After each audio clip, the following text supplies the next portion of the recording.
Olá, povo de Deus! Hoje estamos iniciando uma live que eu vou estar conversando com meu amigo Ricardo Magalhães.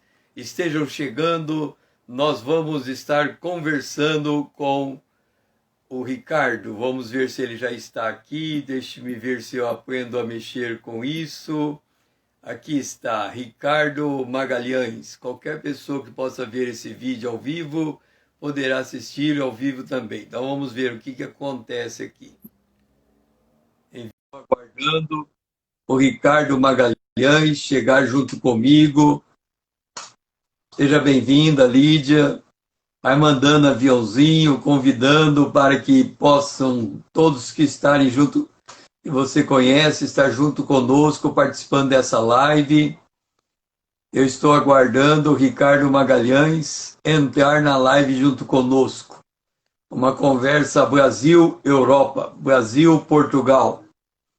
Nós vamos estar conversando sobre o ministério do Ricardo Magalhães lá na Europa, o que Deus está fazendo nesses últimos dias. Seja bem-vinda, Rose. Seja bem-vinda, Rita. Boa tarde a vocês. Nós estamos aguardando o Ricardo Magalhães a entrar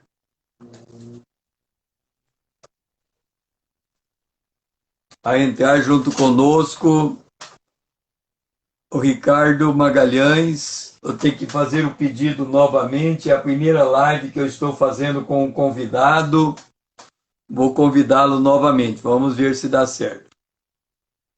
Ricardo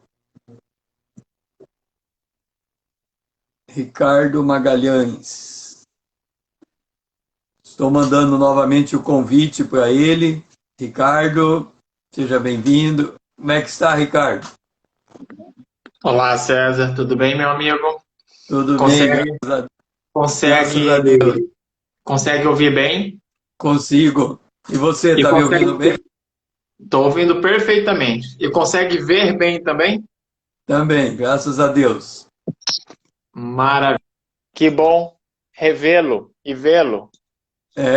Faz anos que nós nos conhecemos, eu acho que é a primeira vez que falamos ao vivo como estamos aqui. É verdade, é verdade. Ô César, me faz um favor, envia pelo... É possível enviar pelo WhatsApp esse link para eu enviar para algumas pessoas? Vamos ver. A Lídia está aí. Lídia, você consegue me passar o link dessa live pelo WhatsApp para que eu possa encaminhar? A Lídia tá junto conosco aqui. Eu estou pedindo para ela me passar o link.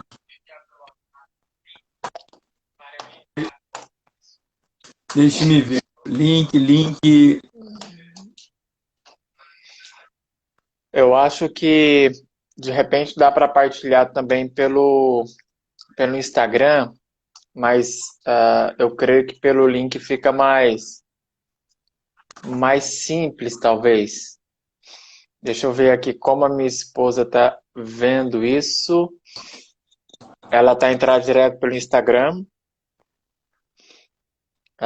Sim, talvez eu possa colocar direto no meu Instagram e a gente consegue Você também pode. Eu sei que dá jeito. Tem jeito de você ligar no dar. teu Instagram aí. Na verdade, eu vou falar simplesmente para entrar no meu Instagram e as pessoas acompanham lá o que está acontecendo em direto, tal como a minha esposa está fazendo aqui. Mas tá bem, querido, olha aqui. Eu só aceitei isso porque era você e qualquer besteira que eu falar, eu tenho quem me corrija na hora. E aí fica tudo certo. E a palavra de Deus continua sendo pura. Eu reputo você como um dos grandes líderes cristãos que está trabalhando na Europa. Obrigado. Ricardo, vamos contar um pouco do seu ministério. Como é que você chegou na Europa? Como é que foi esse início do ministério aí em Portugal? Ok, vamos lá. Como aconteceu tudo aqui? Há muitos anos atrás, eu fui para um projeto missionário na região amazônica do Brasil. E a minha então namorada e agora esposa, Priscila, veio para a Europa. Ela veio para um projeto Portugal e Espanha.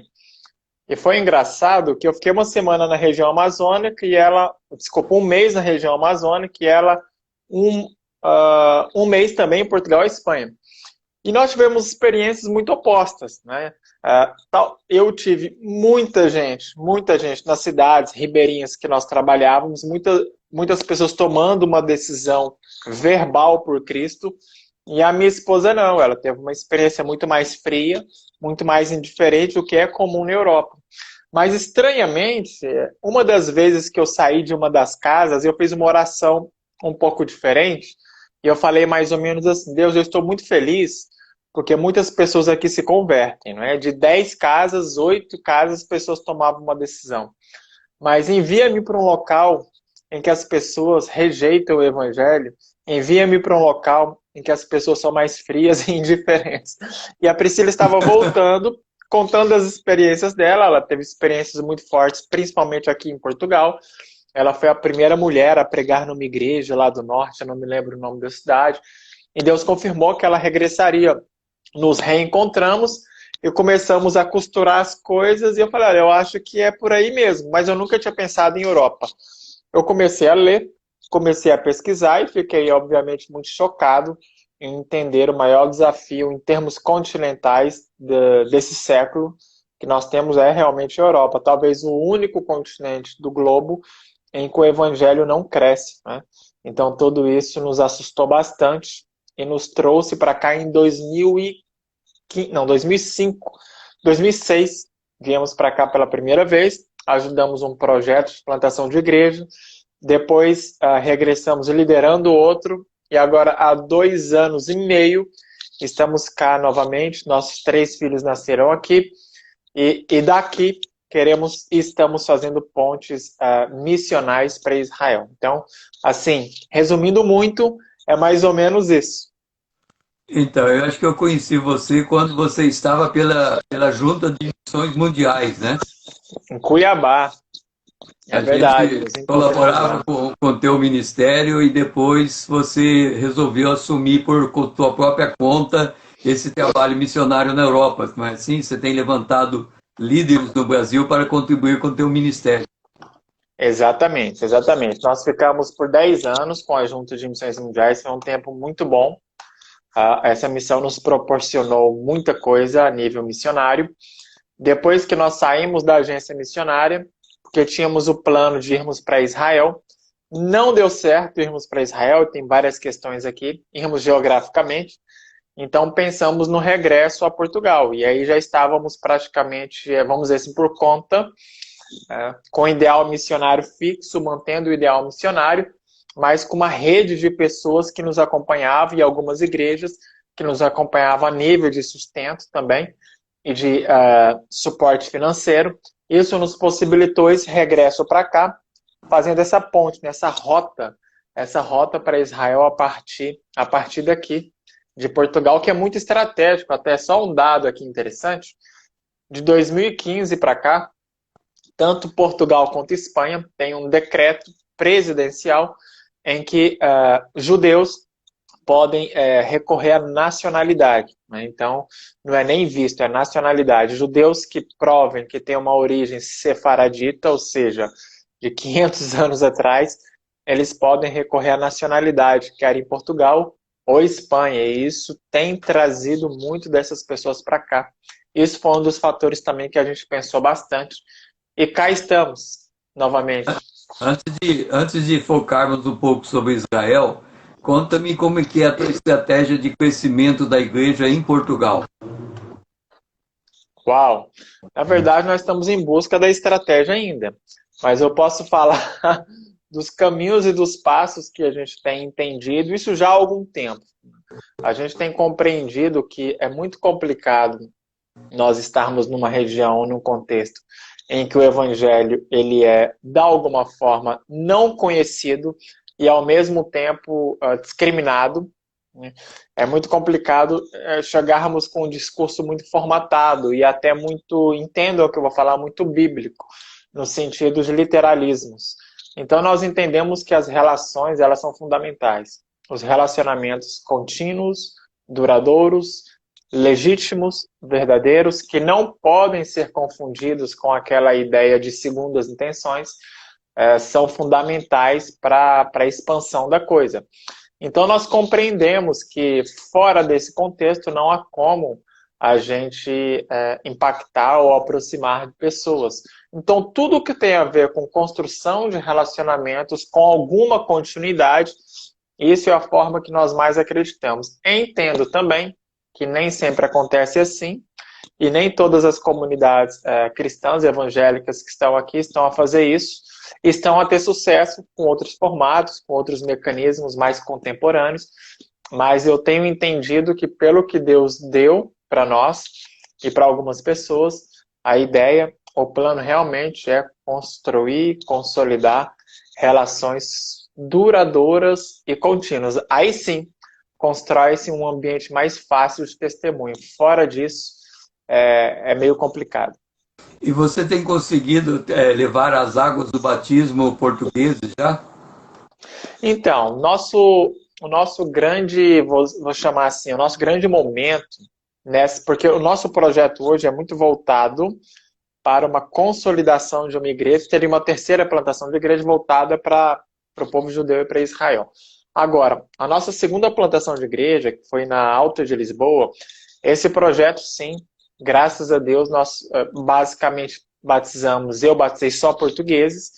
Isso eu não falo isso com nenhum orgulho, até porque, principalmente hoje, estamos muito abertos em relação a níveis de nacionalidade, mas nós tínhamos, de fato, um projeto muito voltado para nacionais, ou seja, para o português, entendendo que projetos para imigrantes naturalmente acontecem. Pessoas de outros povos que vêm para cá, e eu diria que talvez principalmente brasileiros, eles constroem uma rede de conexão com outros brasileiros com uma facilidade e uma velocidade muito rápida, e ainda bem por isso. Por outro lado, os nacionais ficavam meio esquecidos, postos de lado. Então, tudo que tinha a ver com onde estão os portugueses, o que nós podemos fazer para construir relações profundas e contínuas com eles. Isso nós vamos fazer. Isso nós vamos fazer. Agora, nesse terceiro momento que nós estamos aqui, as pessoas que eu batizei foram de outras nacionalidades. O último foi da Angola, embora esteja aqui em Portugal há um bom tempo, mas foi engraçado isso. Batei minha filha também, que é portuguesa, agora, eu no vi mês as passado. E você tem treinado as lideranças nacionais, locais? Então, outro aspecto que eu não mencionei, que era importante voltar, está relacionado com o que nós chamamos de pequenos grupos, né? Eu não tenho entendido igreja fora desse contexto. Por que eu falo isso?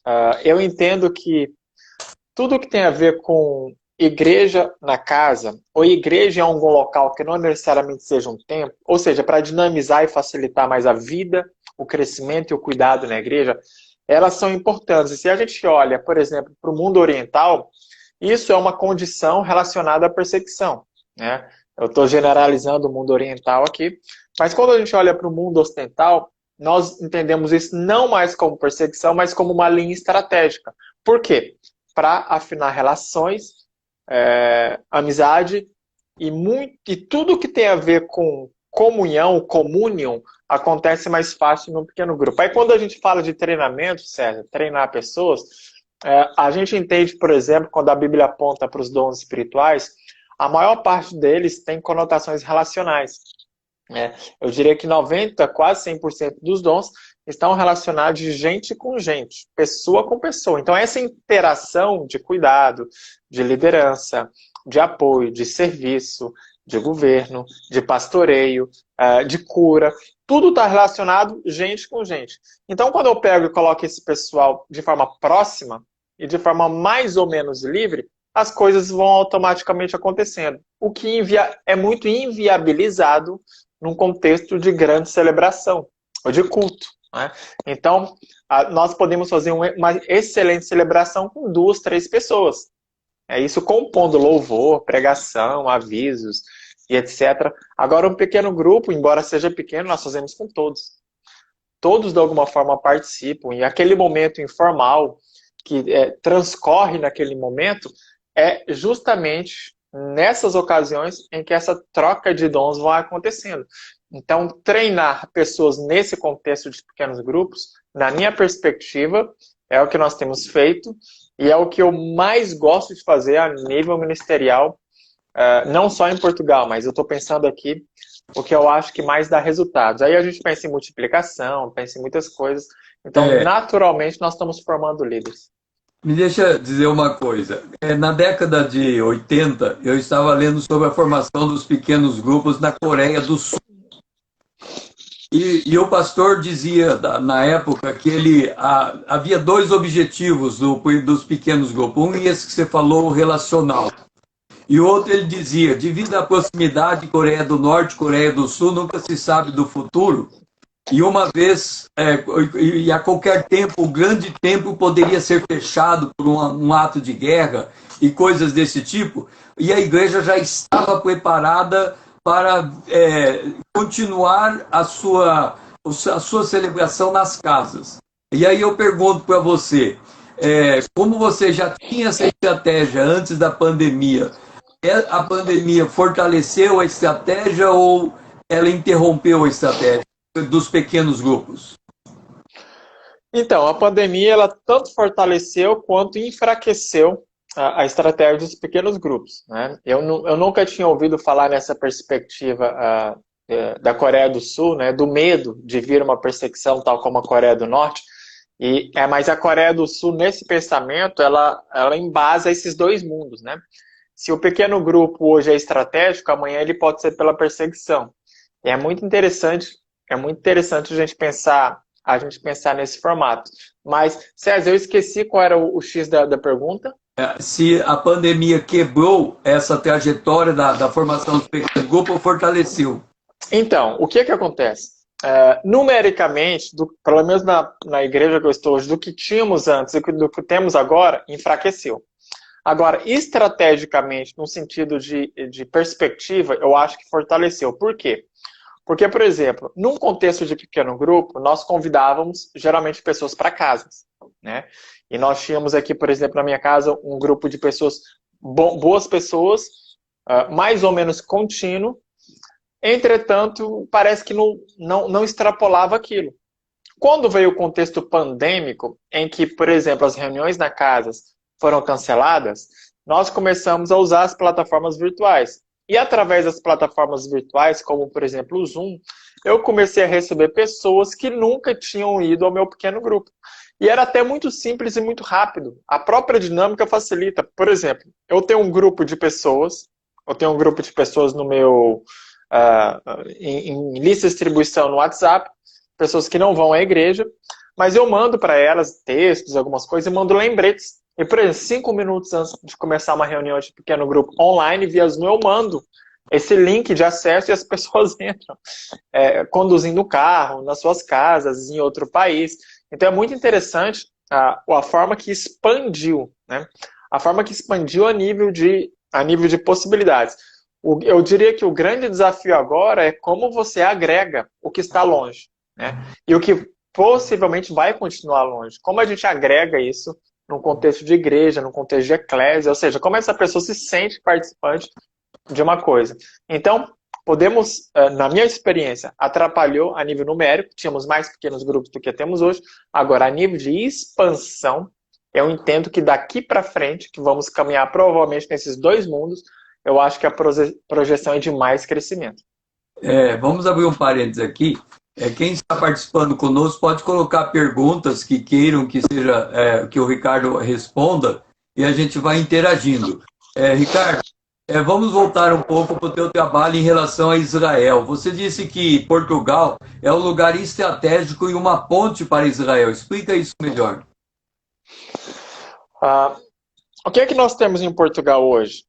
Portugal tem uma acessibilidade muito forte com as comunidades judaicas, Portugal e Espanha, mas eu diria que Portugal talvez um pouco mais, por causa dessa lei que facilita a nacionalidade de judeus em território hispânico e português, né, em território ibérico desde 2015. Isso está relacionado com uma ideia, até onde eu entendi, uma ideia de pedir perdão ou de retratação pelo fato dos judeus terem sido expulsos da Península Ibérica há mais ou menos 500 anos atrás. Então, isso trouxe um certo sentido de proximidade, né? Portugal se manifestou publicamente, isso não começou agora, até no fim do século passado, presidentes já se manifestavam publicamente e pediam perdão publicamente por esse facto, e até que isso se oficializou numa política de nacionalidade para os judeus que provem que eram judeus aqui no passado. Então, acontece que isso traz um certo bem-estar, né? Um certo bem-estar entre comunidades. Mas o que nós vemos de mais estratégico não é nem tanto isso, é uma visão que você pensa, por exemplo, em Brasil, você pensa em América do Norte, você pensa em Europa, e uma conexão geográfica e com fluidez para Israel. Então, nesse sentido, Portugal faz uma rota interessante. Portugal é um país europeu barato, comparado com os outros, é um país europeu com um trânsito muito fácil e muito rápido. Daqui nós estamos muito fácil e muito rapidamente no contexto da África muçulmana, do Oriente Médio. Então, isso facilita muito essa movimentação rápida, essa fluidez de comunicação. Então, por exemplo, daqui de Lisboa, eu posso pegar um voo direto e estar em Israel em 5 horas, 5 horas e meia. E isso facilita muito por um preço e uma acessibilidade muito mais reduzida do que, por exemplo, do Brasil. Então, nesse sentido, é muito estratégico. E você tem algum chamado especial para com Israel? Eu diria mais em relação ao povo judeu do que necessariamente a Israel em si como contexto geográfico, né? A ideia do povo judeu, para mim, começou de forma muito estranha porque eu não sou uma pessoa muito emotiva, né? Eu não sou uma pessoa muito manhosa, mas todas as vezes que eu ouvi histórias, canções, hinos, do afastamento de Israel a Deus, isso mexia muito comigo. Por exemplo, eu tinha muita dificuldade de ler as histórias bíblicas e de ver o povo judeu se afastando de Deus. Só que esse afastamento nunca gerava em mim uma raiva do povo judeu. Gerava uma certa, assim, um certo sentimento de como pode, né? De compaixão. Esse povo tem que... Deus e esse povo tem uma aliança. Esse povo tem que se cruzar de novo. Isso tem que acontecer. E quando eu comecei a buscar mais isso em oração, em conversa, com pessoas, eu me deparei com Romanos 11. E Romanos 11, ele foi uma revolução na minha mentalidade e na forma que eu via e vejo o judeu num plano histórico de Deus, de redenção de Deus. Então, esse livro abriu a minha mente de forma assim, significativa para entender que Deus tem um plano que começou, que não acabou e que vai se desenrolar em algum momento da história. E aí a gente vai para fatos práticos, né? A forma que tanto os judeus têm reconhecido Jesus como Messias nos últimos anos, e a gente vai vendo que realmente alguma coisa parece que está acontecendo. Mas eu abri um parênteses aqui e colocaria também que, se eu não me engano, em 2008 para 2009, nós começamos a conversar, eu e você, César. E você começou a falar muito sobre Israel. E aquelas conversas sobre Israel, numa perspectiva profética, escatológica, das alianças com Deus, contribuíram para esse movimento. Talvez você não saiba disso, mas as nossas primeiras conversas foram sobre Israel, né? Há mais de 10 anos atrás, e aquilo ajudou nessa construção, nesse desejo de ver o povo judeu entendendo que Cristo é o Messias. Inclusive, eu tive uma experiência muito interessante, porque eu sempre desejei conhecer um judeu. E nunca tive a oportunidade. Quando eu fui fazer o mestrado na PUC, em Curitiba, dentro da minha sala tinha um judeu. E aí o interessante é a rapidez com que ele fazia negócios. Ele era um judeu de 34 anos e ele tinha mais de 5.000 ações nominalmente em seu nome, que ele tinha escritórios de advocacia em 4 cidades no Brasil. E aí eu falei de Jesus Cristo para ele. E ele se converteu, mas eu achava que ele ia se converter ao cristianismo, porque a igreja nasceu do judeu, do gentil, formando um novo homem. E eu falei, eu fiquei feliz, porque ele aceitou, ele recebeu, entendeu Jesus. Eu falei, ele vai aceitar Jesus Cristo. Aí, de repente, ele chega para mim e falou assim, eu me converti ao judaísmo. E depois passou uns dias, ele falou assim, olha aqui essas casas, estou pensando em comprar uma casa em Jerusalém. Aí eu pensei comigo, quem sabe eu acabei levando alguém à conversão que vai ser uns 144 mil. Porque os judeus têm essa dinâmica, né? Nós não sabemos se eles estão se convertendo a Jesus Cristo, que pode acontecer, mas também eles estão se preparando para a volta de Jesus quando a igreja sair da terra. Então nós estamos nesse parênteses da história, né? É verdade, é verdade. E é interessante que eu não sei exatamente como foi que aconteceu, se ele se converteu ao judaísmo entendendo que Cristo era o Messias ou não. Né? Não sei como No foi. caso dele, foi ao judaísmo mesmo. Ok, então ele não entendeu Jesus como Messias naquele Não, momento. não. Ok. Mas, pelo que eu entendi, ele começou a entrar no movimento, por exemplo, o movimento sionista, né? De Isso. judeus que voltam para Israel, para a terra, o Eretz, a terra de Israel, e eles entendem isso como um movimento espiritual, de que é uma profecia bíblica que vai se cumprindo, né? Desde a criação do Estado e mesmo antes. Então ele vai se entendendo nisso. E a gente vai entendendo também que a revelação do Messias, do Yeshua, para o povo judeu, ela tem alguns marcos interessantes. Eu sei que o César gosta desse termo marcos, né? Quando vai falar de escatologia, mas é interessante que essa proximidade do judeu com Deus, ou essa reaproximação com Deus e Yahvé, o Deus deles, também resulta na aproximação, inevitavelmente, ao Messias. Isso está acontecendo. Tanto é que os judeus messiânicos hoje, muitos deles falam que eles que são os proclamadores do judaísmo. Né?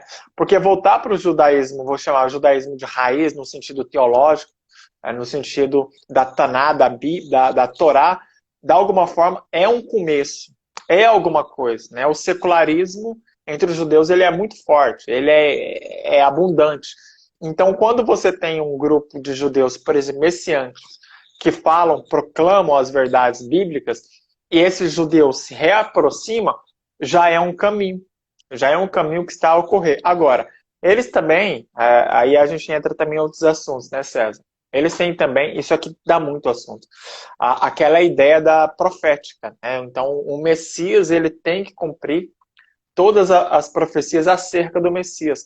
E nós entendemos que com a vinda de Jesus nesse mundo, na plenitude dos tempos, muitas profecias foram cumpridas, exatamente nele, muitas profecias de Isaías.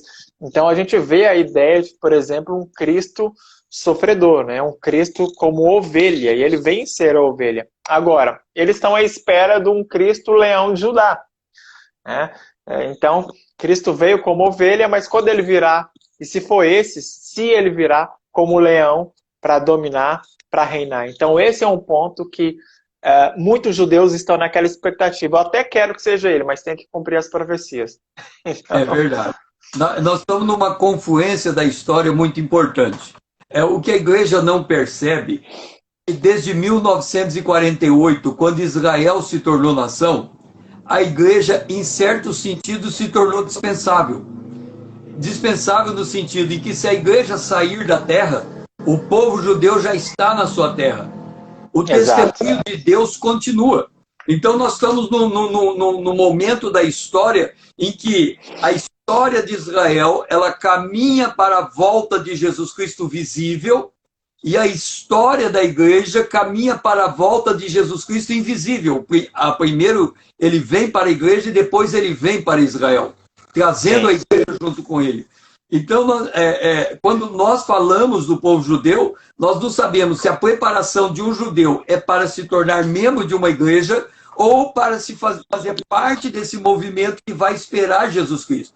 Agora, uma coisa que eu observo, que é importante nós observarmos, é que os judeus eles se voltam para Jesus em 3 estágios.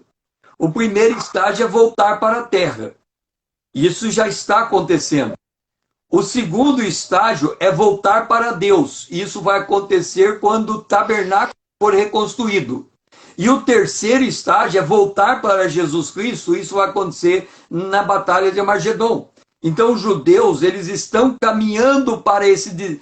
Quando você cita aqui a Romanos capítulo 11, Paulo fala no verso 25, porque não quero, irmãos, que ignoreis esse mistério, que veio o endurecimento em parte Israel até completar a plenitude dos gentios, então Israel será salvo. Então nós estamos num momento profético muito importante. E aí eu faço uma pergunta para você.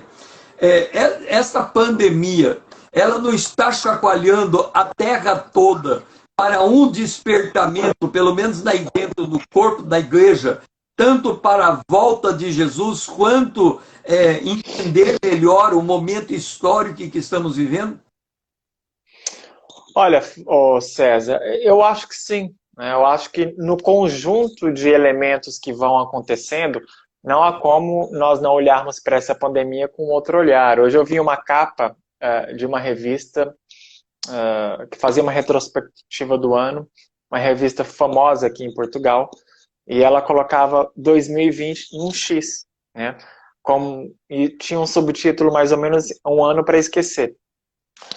O pior ano de todos os tempos. Então, assim, eu sempre gosto de pensar que tudo que tem uma perspectiva muito negativa do ponto de vista secular ou do ponto de vista terreno, geralmente tem uma perspectiva muito redentiva do plano de vista divino. Né? Então, quando parece que está tudo caminhando de forma estranha, é quando as coisas estão sendo trabalhadas de forma muito contundente. Né? Esse texto de Romanos 11 fala, por exemplo, que quando a plenitude dos gentios for alcançada, Deus levantará o Redentor, né, de Sião, e de alguma forma Deus vai tratar desse povo e todo judeu será salvo. O que é interessante é o que é essa plenitude dos gentios. Né? Tem muitas pessoas que falam muitas coisas, mas eu entendo muito que está pelo menos relacionado com a possibilidade do evangelho ser espalhado para toda a terra, para todo o povo, língua e nação. E talvez hoje, eu creio que nós já estávamos, mas com a pandemia com muito mais aparato tecnológico para fazer o evangelho chegar no mundo inteiro. Hoje nós temos, por exemplo, aqui na minha comunidade, gente que acompanha da Inglaterra, gente que acompanha de vários locais aqui. Por que isso acontece? Porque nós estamos entendendo as possibilidades de uma igreja assim, com elementos mais virtuais. E se antes todo metro quadrado da Terra já tinha, por exemplo, uma onda sonora pela transmundial do evangelho sendo pregado em pelo menos uma grande língua do mundo, hoje, além disso, nós temos a internet penetrando em mundos que o pessoal não tinha explorado ainda. Se antes, para nós, para os crentes, a internet ou as redes sociais era para entretenimento ou comunicação, hoje ela é estratégica. Hoje ela é estratégica. Igrejas e líderes que não pensavam nisso, hoje já pensam.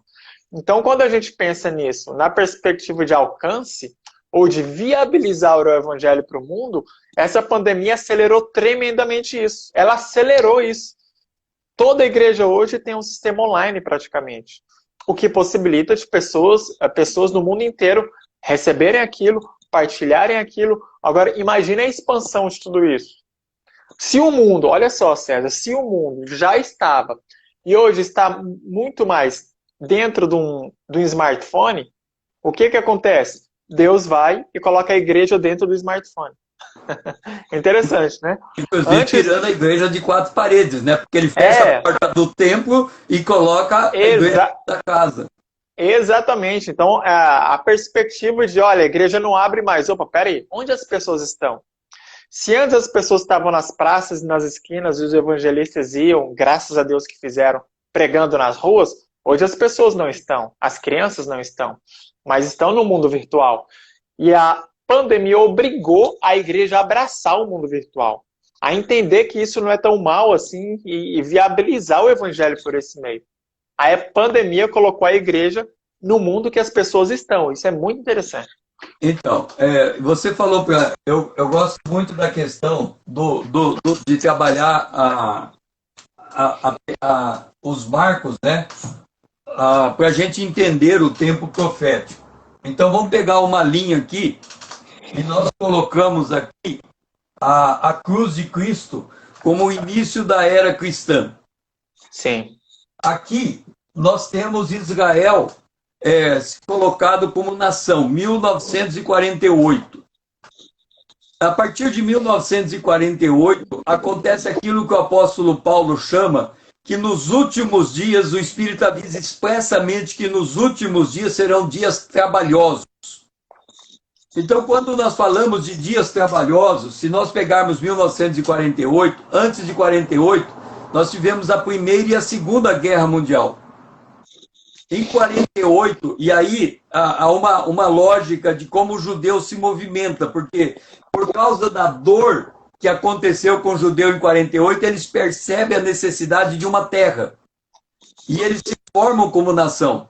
A partir de 1948, nós começamos a entrar naquilo que a Bíblia chama dos dias de Noé e de Ló. São dias em que, e aí nós devemos entender uma coisa importante. Você falou a respeito da plenitude dos gentios. Yeah. A igreja, ela está esperando o arrebatamento, ok? Depois do arrebatamento, e a gente não sabe em que momento ele vai acontecer, mas ele vai acontecer. Se nós observarmos o arrebatamento, nós temos aqui 1, 2, 3, 4, 5, 6, 7. Eu estou tentando aprender a escrever invertido. Nós temos aqui de 1 a 7, que são as 7 igrejas do Apocalipse. Sim. Nós temos a igreja de número 6, que é a igreja de Filadélfia. Agora, observa um detalhe. Quando você tem a 7ª igreja, a de Filadélfia, da Laodiceia, Jesus está para o lado de fora. Ele bate na porta querendo entrar. Quando você tem a 6ª igreja, que é de Filadélfia, ele faz a promessa de que antes da grande tribulação a igreja será arrebatada. Apocalipse capítulo 3, verso 10. E as igrejas, elas esperam que antes do arrebatamento ainda haverá um avivamento. Sim. Olhando à luz do Apocalipse, isso não procede. Porque se a última igreja é aquela que coloca Jesus do lado de fora, o que haverá antes do arrebatamento é um caminho de uma grande apostasia. Agora, observa um detalhe. Nós estamos falando aqui da plenitude dos gentios. Yeah. Depois do arrebatamento, o próximo grande evento é o chamado Dia do Senhor, que é o início da semana de Daniel, que são os 7 últimos anos. Ok. Entre o arrebatamento e o início dos dias de Daniel, dos dias do dia do Senhor, no Apocalipse capítulo 6, ele fala de que o sol vai ficar vermelho, a lua vai ficar vermelha e virá o dia do Senhor. Então, olhando para o Apocalipse na abertura do 6º selo, o 6º selo diz que haverá, depois do 6º selo, os judeus 144 mil serão marcados e haverá uma igreja ressurreta, um grupo ressurreto na abertura do 6º selo, entre o 6º e o 7º. O que eu estou dizendo?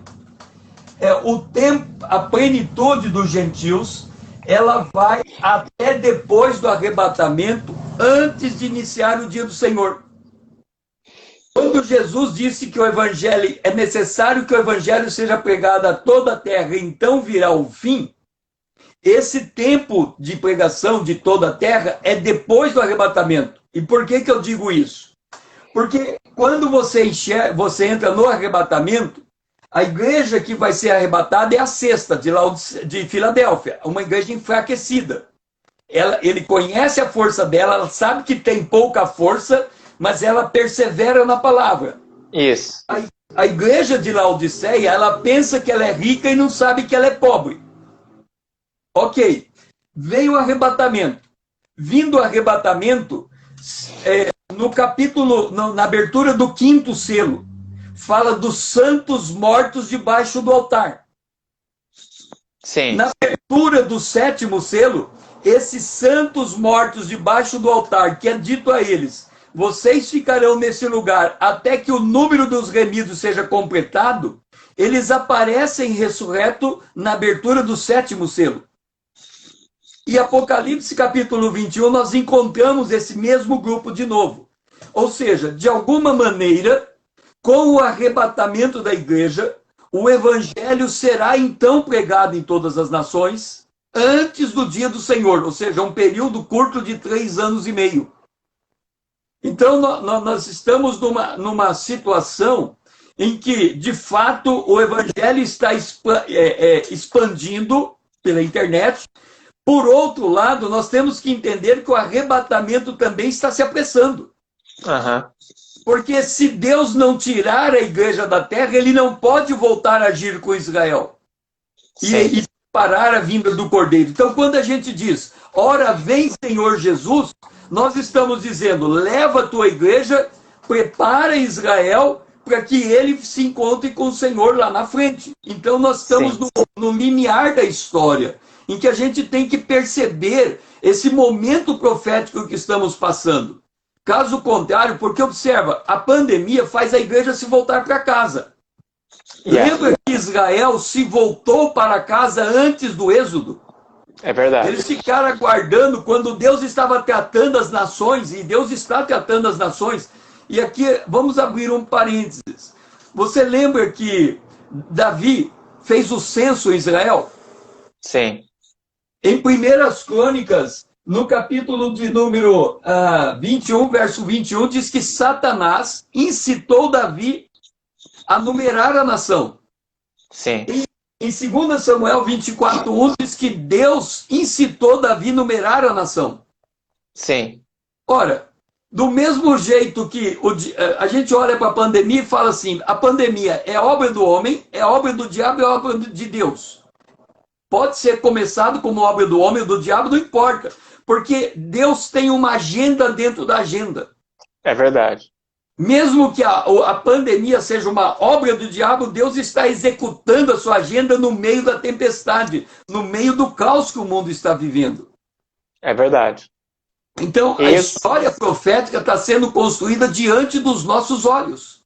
E isso é interessante, César, porque no ponto de vista mais devocional, isso nos dá uma segurança, ou deve nos trazer uma segurança, uma tranquilidade muito grande, né?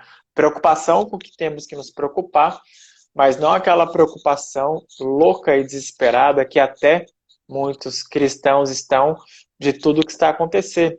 Porque, como o César falou, se ele tem agenda dentro da agenda, e ele também não tem problema de ter, ou de deixar o mundo ter a sua agenda, e ele tem a agenda por cima. A gente vê isso na história de Israel, quando Israel pede um rei. E é claro que Deus não estava muito contente com aquela ideia, mas o povo insiste, não, nós queremos um rei. E Deus fala, olha, mas vai acontecer isso não importa, a gente quer um rei. Tá bom, então tá aqui um rei. Mas é interessante que do reinado de Israel o Messias vem para o mundo. Então, Deus ele não está preocupado com os contornos do mundo, porque ele é poderoso o suficiente para convergir os contornos para o mundo para as profecias e para os planos dele.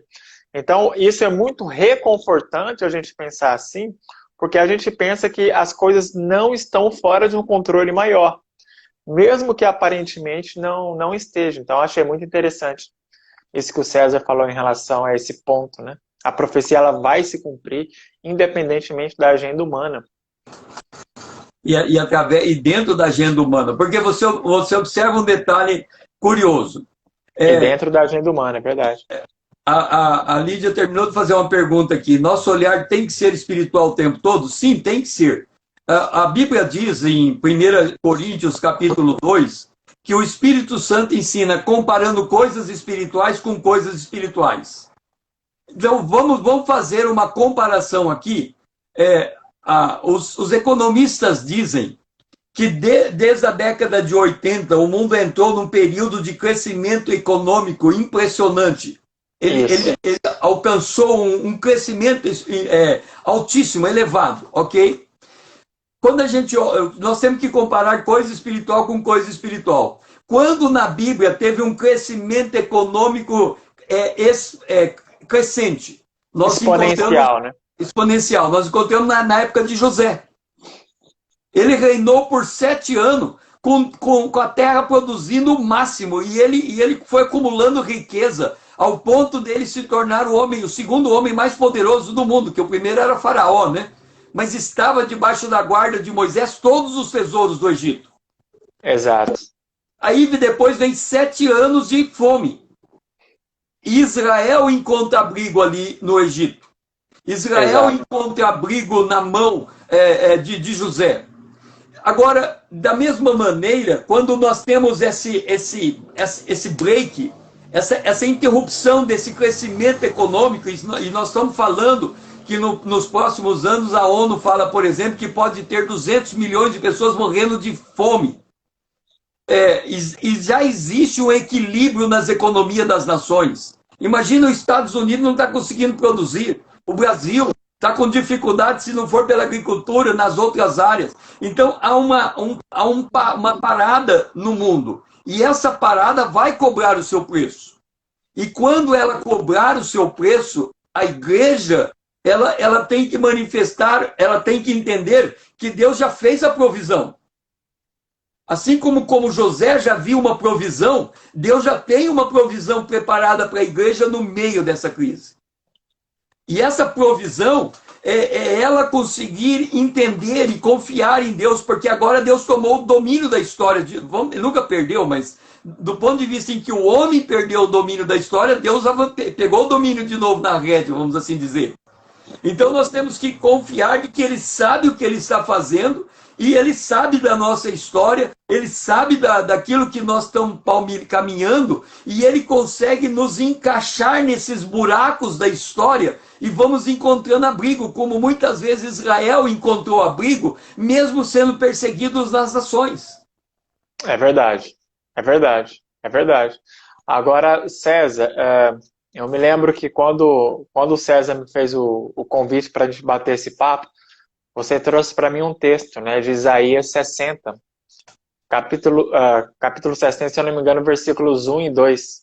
Isso. E é interessante que a nossa comunidade aqui, nós sempre lançamos um tema anual, né?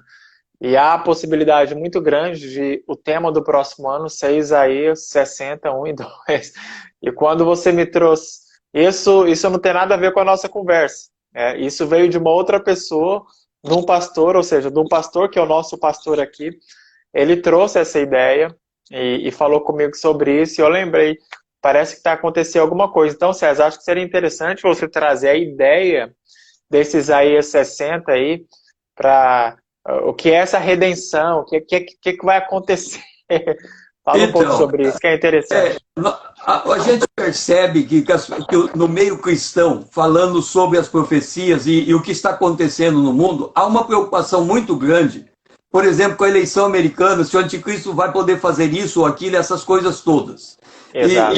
E essa visão é uma visão, ao meu ver, é uma visão de...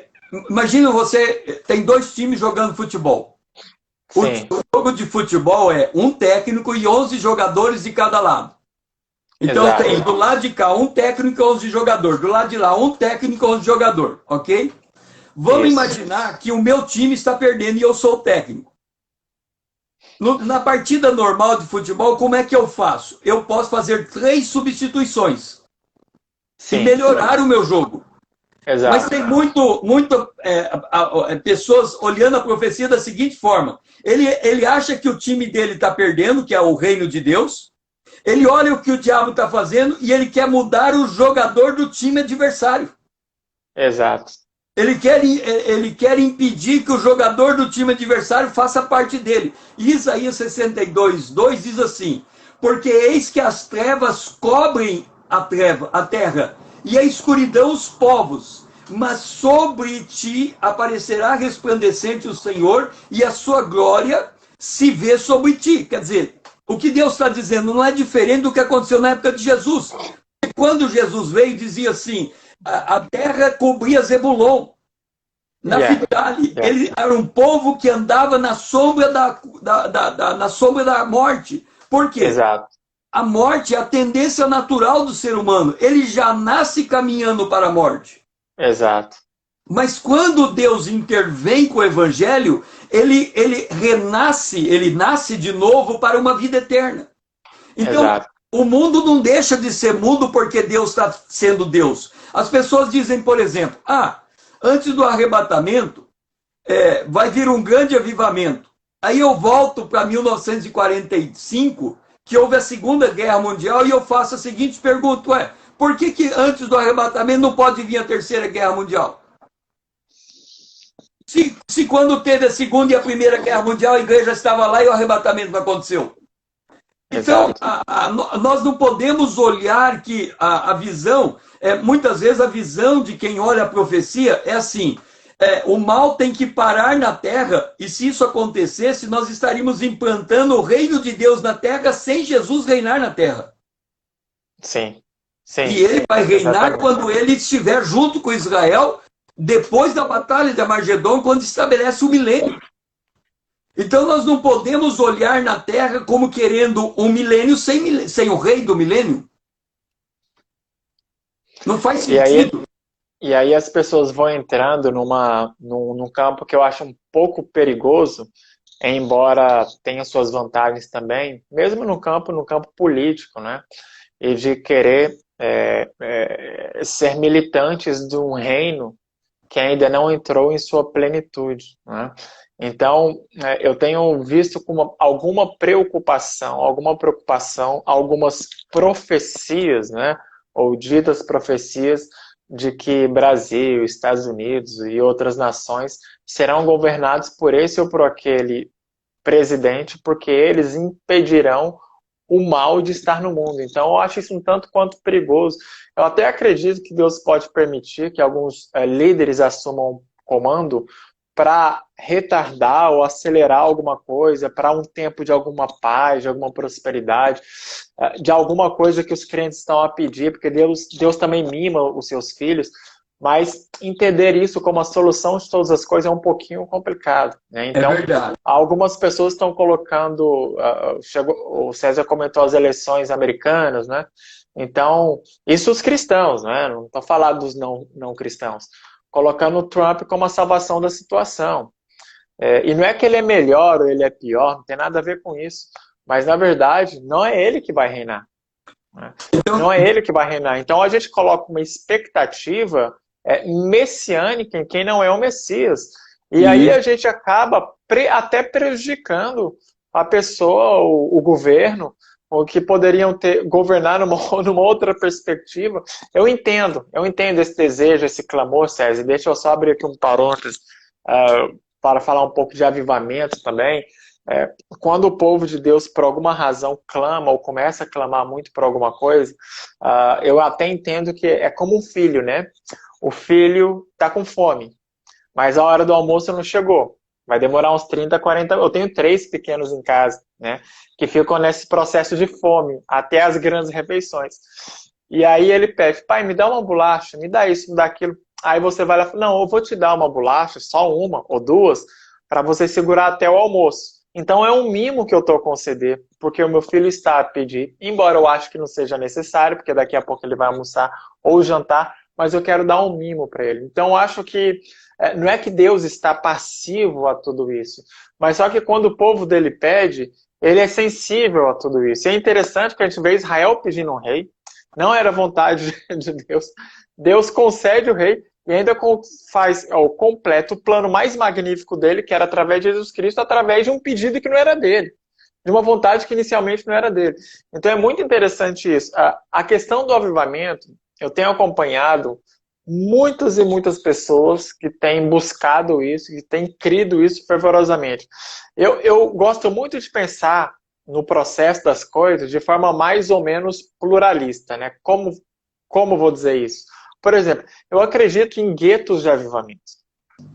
Eu acredito que isso acontece hoje. Né? Em alguns locais do mundo, em alguns ministérios, em algumas igrejas, que algumas pessoas recebem algo diferenciado porque buscaram verdadeiramente, humildemente, e Deus concede esse mimo, vou chamar assim, para um determinado contexto, para um determinado país, um determinado isso. Agora, no plano de vista escatológico, quando a gente lê o que Jesus fala do tempo ou dos tempos próximos do fim, é um pouco estranho a gente pensar que tudo vai dar muito certo.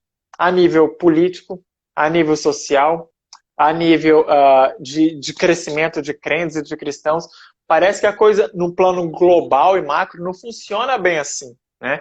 Então, assim, a coisa está caminhando para o fim. Enquanto a coisa está caminhando para o fim, eu não gosto de chamar fim, eu estou falando para uma mudança, Deus vai concedendo mimos para os seus filhos. E eu entendo que existirão, como existem guetos de avivamento, com uma expressão muito forte para aquele contexto e para aquele tempo, né? Então, o que eu busco hoje, por exemplo, é viver um gueto de avivamento, né? Se vai ser global, se vai ser nacional, não importa. É um gueto de avivamento, algo que Deus queira fazer, algo que Deus queira fazer através de nós, né? É aquela ideia, né, de eu não posso controlar a onda, mas eu posso pedir condições para Deus para surfar essa onda, né? Então, onde Deus quer soprar, onde Deus vai soprar nesse mundo ainda, me ajuda a participar disso, né?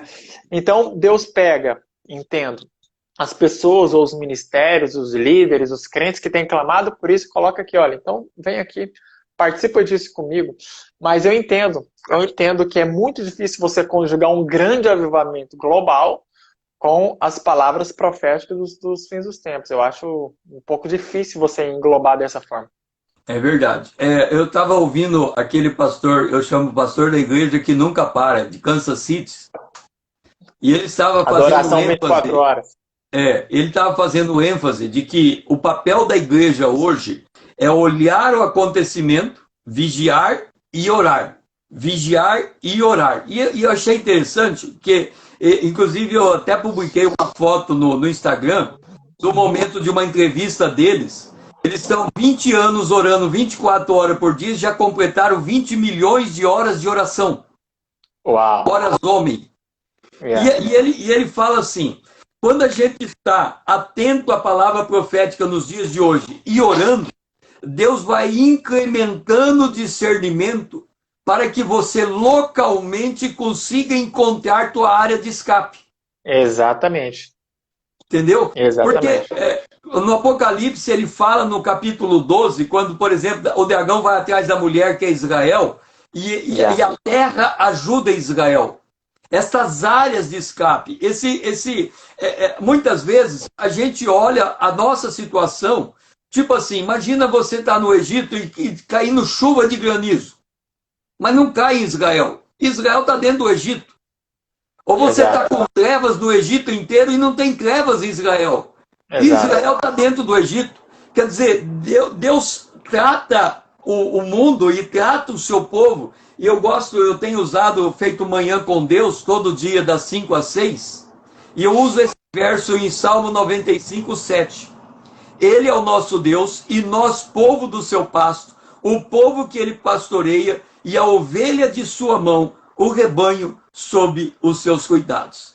E nessa palavra, a gente já está completando uma hora de live, e como você tem trabalhado pastoreando uma igreja, eu queria que você desse uma palavra de fechamento para nós nesse instante. Como que você enxerga o rebanho sob o cuidado de Deus? Eu vou pegar também a sua última palavra, César, e tentar entrar por aí.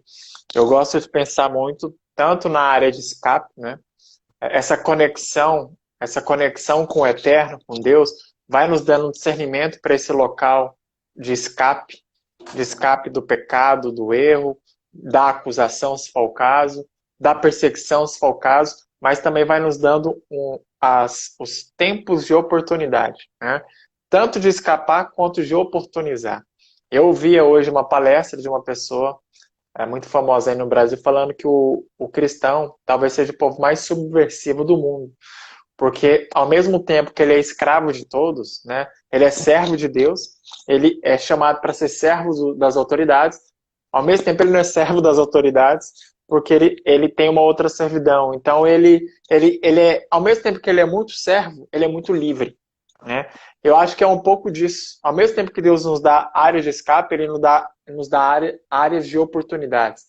Então eu tenho pensado muito e trabalhado muito essa ideia de uma pregação ou de uma palavra que tanto console quanto inspire ao fazer, né? Olha, Deus consola, você está no pasto dele, você está cercado, você está protegido, Deus é um refúgio, você está nas asas dele, lindo, maravilhoso.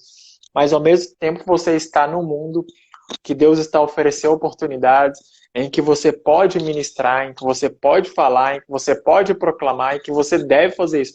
Então, da mesma forma que Deus providencia áreas de escape, ele providencia áreas de oportunidade.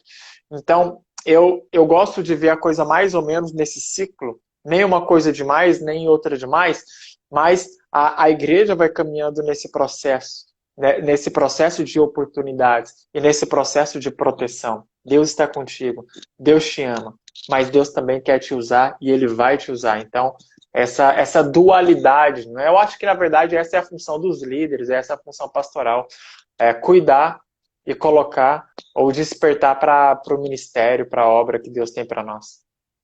Foi muito bom, Ricardo, termos tido esse momento de conversa aqui. Eu creio que vai abrir novas oportunidades para que a gente faça outras lives como essa. Vamos fazer, vamos fazer. Isso, enquanto nós falávamos aqui, veio várias ideias de coisas e de temas que a gente podia trabalhar e conversar, bater um papo. E aí a gente pode tentar melhorar também a divulgação. É muito, muito bom isso, gosto muito. E muito obrigado pela sua iniciativa, César. E não só a iniciativa, às vezes insistência também. Parabéns por tudo isso. Deus o abençoe, Deus nos abençoe. Abençoe o seu trabalho. Tenho acompanhado o que você tem produzido. Né? Acompanhei e comprei lá o curso escatológico, profético. Né? O César gosta muito de trabalhar com os marcos históricos e tenho acompanhado aquilo. De repente é um assunto para a gente trazer também, conversar um pouco mais sobre Israel. Tem muito assunto aí, tem muita coisa boa. E toda vez que a gente está junto eu aprendo muito. Não gosto muito de falar perto de você, não. Mas hoje você falou, nos contou bastante a respeito da Europa e foi muito bom, porque às vezes a gente fica muito focado no nosso mundo e não percebe o que está acontecendo em outros lugares, né? As pessoas gostariam de estar onde Deus,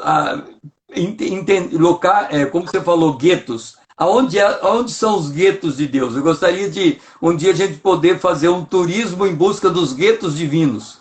E aí nós iríamos para a China, nós iríamos para Kansas City, nós iríamos para Portugal, para Israel, o interior da África. Você falou na Amazônia, os lugares onde Deus está operando de forma muito intensa, esse seria o nosso turismo ideal. Ser testemunhas vivas do que Deus está fazendo, mas é como você falou, também Deus nos dá a oportunidade de nós sermos essas testemunhas, de nós sermos o protagonista da história, né? E que o Senhor Isso é graça, né? É graça, né, César? É graça. Hoje o meu maior desejo, o meu maior clamor é: Senhor, permita-me participar de um pouquinho que o Senhor está fazendo, porque tudo que Deus faz é muito grande, né? O César leu em Isaías 60 que a glória de Deus vem e cobre, né? E cobre, e ela será achada nos seus. Isso é tremendo, isso é tremendo. Nós não fomos simplesmente convidados para o céu, nós somos convidados para brilhar no céu, né? No céu e nessa terra. É muito bonito isso. Foi muito bom estar com você. Um abraço para a Priscila, para seus filhos. Amém. E que numa próxima live eles possam aparecer para a gente conhecê-los, conhecer toda a família. Que Deus possa parar esse momento. Eu agradeço você, Ricardo. Deus te abençoe ricamente. Amém, César. Deus abençoe a sua família. Um grande abraço, um beijo. E estamos juntos, estamos juntos. Amém. Vamos viver esses guetos aí com Deus. Amém. Que o Senhor seja louvado. Amém. Obrigado.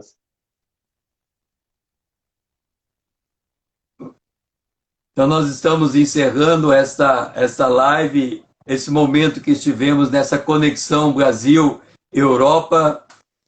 Vamos estar gravando esta live aqui, que vocês possam disparar, né, os aviãozinhos aí para outras pessoas terem a oportunidade e que Deus possa nos preparar outros momentos como este. Muito bom ter você aqui conosco. São várias pessoas que foram entrando e foram saindo. E que o Senhor possa lhes abençoar nesse restante de tarde ao longo de toda essa semana. Que o Senhor